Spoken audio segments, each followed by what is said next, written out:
కానీ పనులు జరగట్లేదనే మాట ఒట్టి అవివేకులు చెప్పుకునే మాట అండి అది. అంటే అమరావతి ప్రాంతంలో ఒక సిఆర్డీ బిల్డింగ్ తప్ప ఎటువంటి నిర్మాణాలు ఏమీ లేదు. ఒక రోడ్లు, డ్రైనేజీలకే జరుగుతున్నారు. కోట్లాది రూపాయలు అక్కడ పెడుతున్నారు అనేది జగన్ చెప్తారు. నిజంగా ఒక సిఆర్డీఏ బిల్డింగ్ తప్ప మిగతా ఏమీ జరగట్లేదు. రోడ్లకి వీటికే కోట్ల రూపాయలు పోస్తే మిగతాదంతా ఏమవుతుంది అనేది జగన్ ఏం చెప్తారు? వైసీపీ ఆరోపణ. అసలు ఇక్కడ కోట్లతో పని లేదండి. వైసీపీ పేక ఆలోచనలు ఎన్నైనా చేసిద్దండి. వైసీపీకి వాళ్ళకి కావాల్సింది ఏంది? శవరాజకీయాలు వాళ్ళకి కావాల్సింది. ఇక్కడ శవరాజకీయాలతో పని లేదండి. ఇక్కడ మాకు బ్రహ్మాండంగా రోడ్లు కానీ అవి కానీ బ్రహ్మాండంగా జరుగుతున్నాయి. అయితే అంతా డ్రైనేజీ వర్క్, నీకు పైన వరకు కాదు కదా. రోడ్లు కూడా ఎక్కడ అయినాయండి? రోడ్లు అయినాయి అంటారు. అంతా డ్రైనేజీ వర్క్ జరుగుతుంది. అది కూడా ఏమో స్పీడ్గా జరుగుతుంది. మరి విద్యుత్ తీగలు అయితేవి, మరి గ్యాస్ సిలిండర్లకు అయితేవి, మరి మొత్తం డ్రైనేజీయే. వాటర్ కానీ దేనికైనా మొత్తం డ్రైనేజీకి వెళ్ళిపోవాలి. డ్రైనేజీ వర్కే నీకు చాలా లేట్ అవుతుందండి. అక్కడ ఏది లోతు తీయటం, ఇవన్నీ పరికరాలు అమర్చడం, ఇవన్నీ ఎన్ని పైపులన్నీ ఒక్కొక్క డ్రైనేజీలో దాదాపు 40-30 పైపులు అమరుస్తున్నారు. మరి ఇవన్నీ లేట్ అవుతాయి కదండి. ఒక్కసారి ఎట్టయితే మన బిల్డింగ్ కట్టాలంటే ఎన్ని రోజులు పడుతుందండి? 1 year పడుతుంది. మన బిల్డింగ్ కట్టాలంటే ఒక 5 సెంట్లు స్థలంలో బిల్డింగ్ కట్టాలంటే 3 సంవత్సరాలు పడుతుంది. అంతే కదా. మరి ఇవాళ దాని టెక్నాలజీ తోటి బాగా స్పీడ్గా పనులు జరుగుతున్నాయండి. దాంట్లో ఎటువంటి ఇబ్బంది లేదు.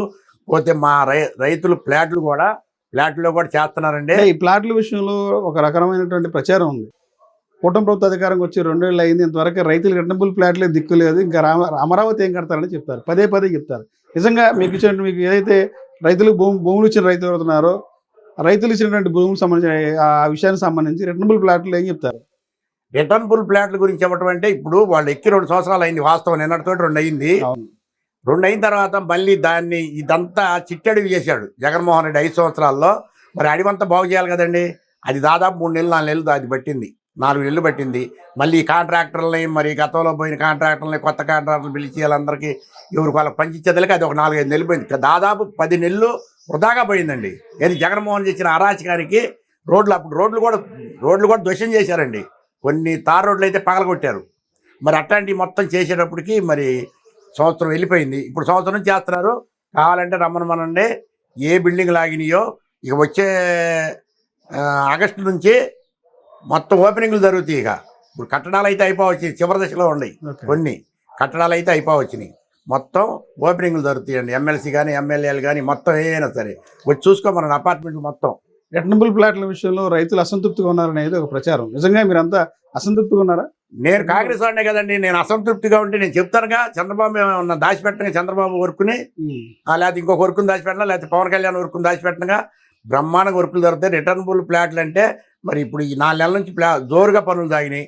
ఇవాళ మా చేను దగ్గర ప్లాట్లు నాకు ఇచ్చినాయి కాదు, ఎవరికో ఇచ్చినాయి. అక్కడ రోడ్లు మొత్తం అయిపోవచ్చినాయి. చివరి అంకంలో ఉన్నాయి ఆ రోడ్లు. అవి రిటర్నబుల్ ప్లాట్లకు మాత్రం బ్రహ్మాండం చేస్తున్నారు. అవుతాయి. అవి కూడా ఒక సంవత్సరంన్నర పట్టిద్దండి. సంవత్సరంన్నరలో అయిపోతాయి. మొత్తం ఈ డ్రైనేజీ పనులే లేట్ అవుతున్నాయి సార్. అంతే తప్ప వీళ్ళు ఏదో కళ్ళబల్లి మాటలు, ఆ వైసీపీ వాళ్ళు ఏడో కూర్చొని 4 గోళ్ల మధ్యలో కూర్చొని మాట్లాడి జరిపోయింది. పబ్లిక్లో వచ్చి మాట్లాడాలి ఏది మాట్లాడినా. అంతేగాని ఏదో ఒక రాయి వేయటం పాటం అంటే అది జరగని పని. ఆయన 5 సంవత్సరాలు దీన్ని అడవి చేశాడండి. ఈ అడవిని మరి అలా దాన్ని సరిచేసేందుకు చంద్రబాబు నాయుడు గారు కూడా చాలా కష్టపడుతున్నాడు. లోకేష్ కూడా కష్టపడుతున్నాడు. నారాయణ గారు కూడా కష్టపడుతున్నాడు. ఆయన వయసులో కూడా మరి ఆయన తిరుగుతున్నారు. డే అండ్ నైట్ తిరుగుతూనే ఉన్నారు, చేస్తున్నారు. ఇది మాత్రం వాస్తవం. సార్ ఇప్పటికీ అసలు ఎవరికైనా రైతులకు భూములు ప్లాట్లు కేటాయించారా? అందరికి కేటాయించారండి ప్లాట్లు మొత్తం. మరి ఎందుకు మొన్న మరి వాళ్ళు అదే నేను చెప్పేది. 2 రోజుల క్రితం కూడా మాజీ మంత్రి పేరు నాని కూడా ఈ ఫ్లాట్ ఇతందే, ఇది ఫ్లాట్ ఎల్లదే, ఇది సుబ్బయ్యదే అని ఎవరికైనా మీరు కేటాయించారా? సముద్రపొట్టు ఉన్నాడు పేరు నానికి ఏం తెలుసండి? పేరు నాని రమణమానండి. ఏదో చౌక దుకాణం బియ్యం కాదు అమ్ముకోవడానికి, ఎక్స్పోర్ట్లు చేయడానికి. ఇది వర్క్ పని. ఇక్కడ రమణమానం ఎంతంత రోజు కండకాలు తీయాలో, ఎంతంత డ్రైనేజీలు వేయాలో, మొత్తం ఏం చేయాలో చూస్తాడు. మాకు రిటర్నబుల్ ప్లాట్లు మొత్తం అందరు రైతులకు ఇచ్చారండి. ఇంకా మాకు 1800 ఎకరం ఉంది ఇవ్వాల్సిన వాళ్ళు కూడా మొన్న నుంచి ఆయన పిలిపించాడు. ఏదో దొంగ పిలిపించాడు. మాకు తెలుసు ఎవరెవరితో పిలిపించింది. ఇక్కడ రైతుల్ని, రాజధానిలో రైతుల్ని ఎవరు పిలుచుకెళ్ళింది, ఎవరు తీసుకెళ్ళింది మొత్తం తెలుసు. దాని మీద జగన్మోహన్ రెడ్డి కూడా ఏం మాట్లాడారో అందరు విన్నారు టీవీ ముఖంగా. నేను చెప్పడం కాదు. నేను చెబితే అది ఆయన ఇష్టం వచ్చినట్టు ఆయన, నా ఇష్టం వచ్చినట్టు నేను మాట్లాడుకోవడం కాదు. న్యాయంగా న్యాయ నిర్ణేతలుగా తేల్చాలి ఏదైనా సరే. మాకు ప్లాట్లు మొత్తం అందరికి ఇచ్చారండి. ఆ 1800 ఎకరానికి ఇవ్వలేదు. ఇంకా వాళ్ళు పొలం ఇవ్వలేదు కాబట్టి ఇంకా ప్లాట్లు ఇవ్వలేదు. మాకు అందరి కాగితాలు ఎవరింట్లో వాళ్ళకే కాగితాలు ఉన్నాయి. గవర్నమెంట్ ఇచ్చిన కాగితాలు. ప్లాట్లు కేటాయించారా లేదంటే ఫిజికల్ గా ఈ ఫ్లాట్ మీదే అనేది మీకు ఏమైనా హద్దులే చూపించారు. ఫ్లాట్లు కేటాయించారండి, అద్దులు వేసి చూపించలేదు. మాకు రాళ్ళు కూడా బాతారు గతంలో. ఈయన వచ్చినాక ఆ రాళ్ళు మొత్తం ఇరిగిపోయినాయి. ఎట్ట పడితే అట్ట తిరిగి, ఎట్ట పడితే అట్ట బళ్ళు తిప్పి, ట్రాక్టర్లు తిప్పి నాశనం చేయాలని కదా వాళ్ళు. ఫ్లాట్లు ఇచ్చిన మాట వాస్తవమే. వాస్తవం. ఎవరికి ఇవ్వలేదు రమ్మనమానండి, చెప్పమానండి ఎవరికి ఇవ్వలేదో. ఆ పేరు నాని కానీ రమ్మనమానండి, నేను మాట్లాడతా. మరి అధికారం తీసుకొస్తా, రైతులు పిలుస్తా. అధికారం వచ్చి 2 ఏళ్ళు అయింది, 2 ఏళ్ళకే ఫ్లాట్లకు దిక్కు లేదు అనేది ప్రచారం. మరి ఎందుకు ఇప్పుడే కదా, ఇప్పుడే కదా సార్ నేను చెప్పింది. అధికారంలోకి వచ్చి 2 సంవత్సరాలు అయితే 10 నెలలు పోయింది. జరిగిన పనులు చెప్పా. తర్వాత ఇప్పుడు 14 నెలల నుంచి పనులు జరుగుతున్నాయి. ఇప్పుడు మరి 15 రోజుల నుంచి వర్షాలు పడుతున్నాయి. వర్షాలు పడ్డ వర్షాల్లో కూడా పనులు చేస్తున్నారుగా. అసలు ఇవన్నీ వాళ్ళన్నీ చెప్పాయని కళ్ళబొల్లి మాటలండి, కాకెమ్మ కబుర్లు చెబుతాను అంతే. నిజమైన మాటలు చెప్పనమండి ఎవరైనా నమ్ముతారు. అంతేగాని చూడకుండా ఏదో చెప్తే అట్టా. నిన్న కడపాళ్ళు వచ్చారు, మొత్తం తిరిగి చూశారు. ఆ పులివెందుల నియోజకవర్గం వాళ్ళే వచ్చారు నా దగ్గరికి, కారు వేసుకొని మొత్తం తిప్పి చూపించా. వాళ్ళు కూడా మరి ఇవన్నీ తీసుకొని వెళ్ళారు. మరి వాళ్ళు చూపిస్తారుగా. వాళ్ళు ఏదైనా తప్పు అయితే మీరు చేసి ఇక్కడ అన్ని తప్పులేనాయా అని అనేవాళ్ళు కదా నన్ను. అవి ఏం లేవండి, పనులు బ్రహ్మాండం జరుగుతున్నాయి. ప్రతి పనికి అంచెలంచెలుగా చూసి వర్కర్లు కానీ పైన ఇంజనీర్లు కానీ మొత్తం నేనైతే రోజుకు ఒకసారి తిరుగుతానండి. బ్రహ్మాండ పనులు చేపిస్తున్నారు. అమరావతి రాజధాని నిర్మాణం అనేది దాంతో పేరుతో రియల్ ఎస్టేట్ వ్యాపారం పెరిగింది తప్ప రాజధాని నిర్మాణ పనులు అయితే జరగట్లేదు అనేది కొంత ప్రచారం. అందులో వాస్తవం ఎంత చెప్తారు సార్? నేను చెప్పేది ఒకటే, ఆంధ్ర రాష్ట్ర ప్రజల మొత్తానికి ఇది ఒక బంగారు బాతు.